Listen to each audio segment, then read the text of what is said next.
క్రీస్తునందు ప్రియ స్నేహితులారా, క్రీస్తు పేరున మీ అందరికీ మా వందనములు. రకరకాల విశ్వాసాలు కలిగి ఉన్న నరులకు శుభవార్త. గ్రహించినా గ్రహించకపోయినా అది మీ ఇష్టం. అది మీ స్వేచ్ఛ, మీ స్వతంత్రం. ఎవరిష్టం వారిది. లౌకిక సామ్రాజ్యంలో ఉన్నాము అనగా లౌకిక దేశంలో ఉన్నాము గనుక నేను చదివిన, నేను చూసిన, పరిశీలించిన సత్యాన్ని మీతో పంచుకుంటున్నాను అంతే. వీధిలోనికి ఉదాహరణకి వీధిలోనికి పలు రకాల కూరగాయలు వస్తాయి. ఎవరికి నచ్చిన కూరగాయలు వారు తీసుకొస్తారు. వాటిని నచ్చిన వారు కొనుక్కోవాలనుకున్నవారు తీసుకొని దానిని ఉపయోగించుకుంటారు. ఉప్పులుంటే తీసి పడేస్తారు అంతే. అనే ఆ చిన్న ప్రయత్నమే మీకు ఈ యొక్క ఆడియో. అవసరమైతే ఉపయోగించుకోండి, అవసరం కాకపోతే విడిచిపెట్టండి. ఇక్కడ వాక్య జ్ఞానాన్ని పంచుకోలేరు మీ జీవితంలో అంతే. దయచేసి ఒక నిమిషం ఆగి ఈ లేఖనాన్ని, ఈ ఆడియోని మీరు పరిశీలన చేసి పరీక్షించి మేలైన దానిని చేపట్టండి. ప్రేమతో మీ సహోదరుడు. ఈ భూలోకంలో వివిధ రకమైనటువంటి ఆరాధనలు దేవుని భక్తి ముసుగులో ముందుకు కొనసాగిపోతూ ఉన్నాయి. కానీ ఒక మానవుడు ఒక ప్రత్యేకమైన స్థలంలో ప్రత్యేకమైనటువంటి ఒక చెట్టును ఒక చెట్టును నాటుతాడు. అది మహావృక్షమై పెరుగుతుంది. పెరిగించేవాడు దేవుడే. దానికి నీరిచ్చేవాడు దేవుడే. సకల వాతావరణాన్ని ఇచ్చేవాడు దేవుడే. ఇవన్నీ లేకపోతే అది వాడిపోతుంది. చెట్టు చచ్చిపోతుంది. కింద పడితే చెద పట్టేస్తుంది. చాలామందికి ఉపయోగపడుతుంది. ఎలా? పొయ్యిలో పెట్టుకోవడానికి. అంతే ఆ చెట్టు బతుకు. దేవుడు అనేవాడు విరిగిపోడు, అరిగిపోడు, తరిగిపోడు, క్షయము కానివాడు.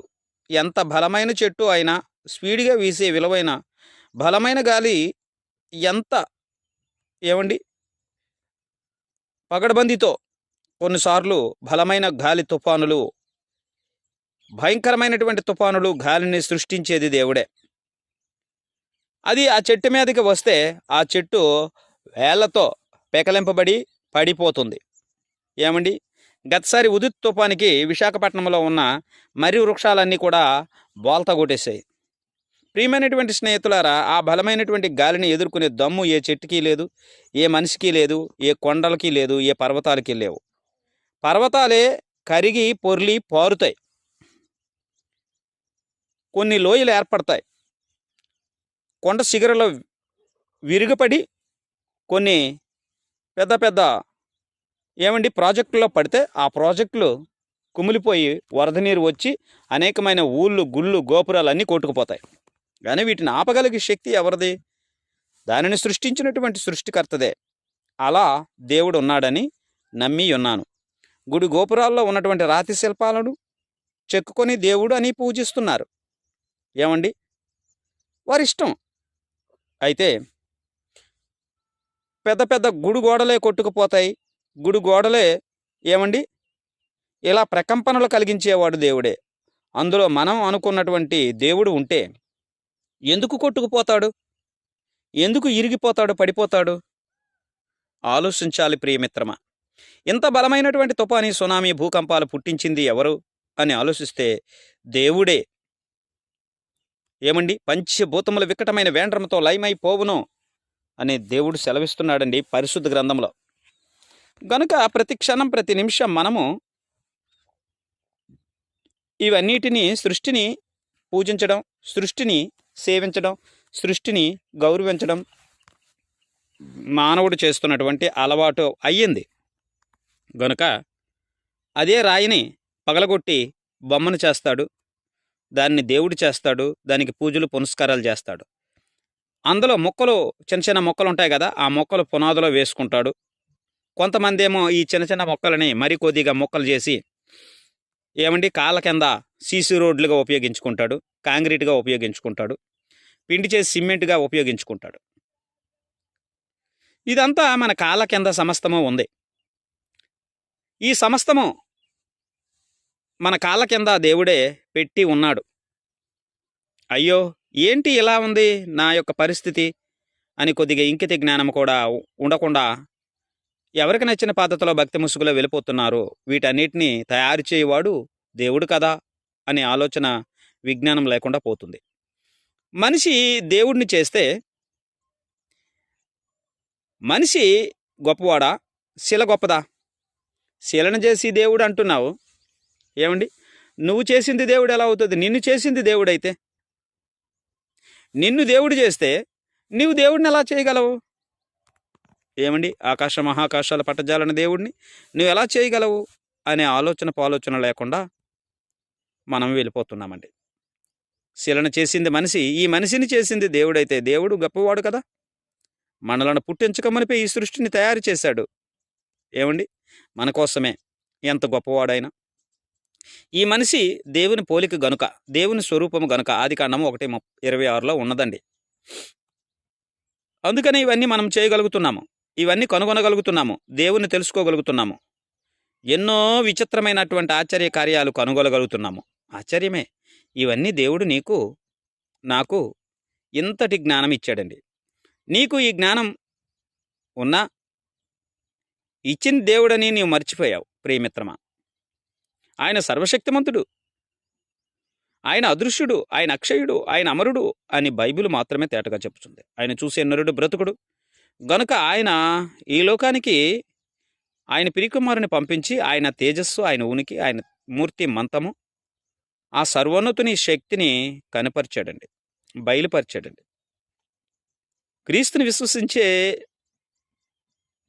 గొప్ప జ్ఞానం దేవుడు మాకు ఇచ్చేసాడండి. అలాగా క్రీస్తు మాటలు వింటున్నప్పుడు నిజమే కదా, ఈ సూర్య చంద్ర నక్షత్రాలని, ఈ నింగి నేల నీరు నిప్పు గాలిని నడిపిస్తున్నది దేవుడే కదా అనే ఆలోచన మాకు కలిగిందండి. మీకు కలగాలనే ఈ చిన్న ప్రయత్నం. దేవుడు ఒక్కడే. మొదట ప్రారంభం మనిషి నుండి ఇప్పటి వరకు యుగయుగముల వరకు ఎప్పుడు అల్ఫయు ఓమేగయు వర్తమాన భూత భవిష్యత్ కాలంలో ఉన్నవాడును నేనే అన్నాడు ఆయన. గనుక ఆ ఒక్కడే సర్వలోకాన్ని పాలిస్తున్నాడు. ఇది సత్యం. ఇలా మేము తెలుసుకున్నాము, మీరు కూడా తెలుసుకోవాలన్నదే మా ప్రయత్నం. మంచిది. కొంతమంది తెలుసుకోలేరండి. ఎందుకంటే కొంతమంది కుందేలుకి 4 కాళ్ళు ఉంటాయండి. నాలాంటి వాడు 4 కాళ్ళు అంటే కొంతమంది అమాయకులు ఆ తోకను కూడా కలుపుకొని 5 కాళ్ళు అండి అంటుంటారు. గనుక మరి వాళ్ళ మైండ్ అలా పనిచేస్తుంది. గనుక ఇప్పుడైనా మించిపోయింది ఏమీ లేదు. పరిశీలించి పరీక్షించి మేలైన దానిని చేపట్టాలని ఈ చిన్న ప్రయత్నం. దేవుళ్ళు అనబడిన వారిని మ్రొక్కుతున్నప్పటికీ కూడా ఏమండి, చాలామంది హిందూ బంధువులు కొన్ని దురాత్మలకు భయపడతారు. కానీ నేనైతే దేవుణ్ణి నమ్మాను. దురాత్మలను ఎదిరించే శక్తి నా యొద్ద ఉందండి. ఎందుకంటే నాలో ఉన్నవాడు లోకంలో ఉన్నవాని కంటే గొప్పవాడు. నేను నమ్ముకున్నటువంటి దేవుడు ఏమండి, దేనికి భయపడవద్దని చెప్పాడు ఆయన. మీరు భయపడుకుడి, నేను మీకు తోడై ఉన్నానని చెప్పాడు.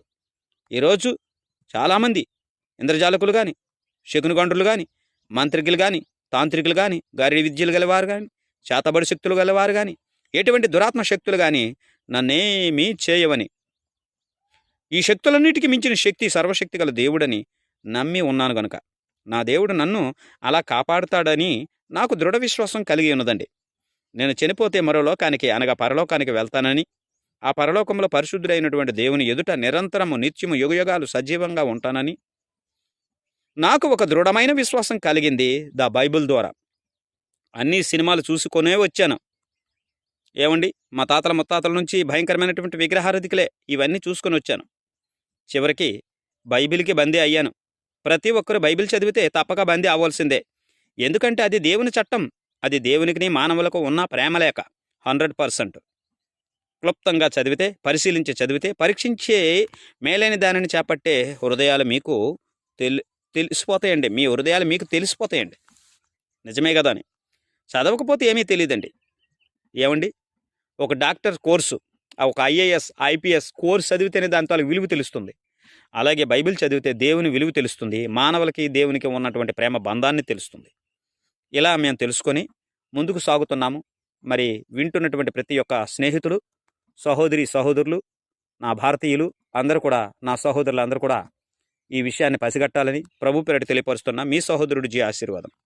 క్రీస్తు సంఘము కొండ్రగూడ. నా cell number 961 841 21 83 Srikakulam district Sarubujjili మండలం Andhra Pradesh India. Thank you. God bless you. మరలా మరొక అంశంతో కలుసుకుందాం.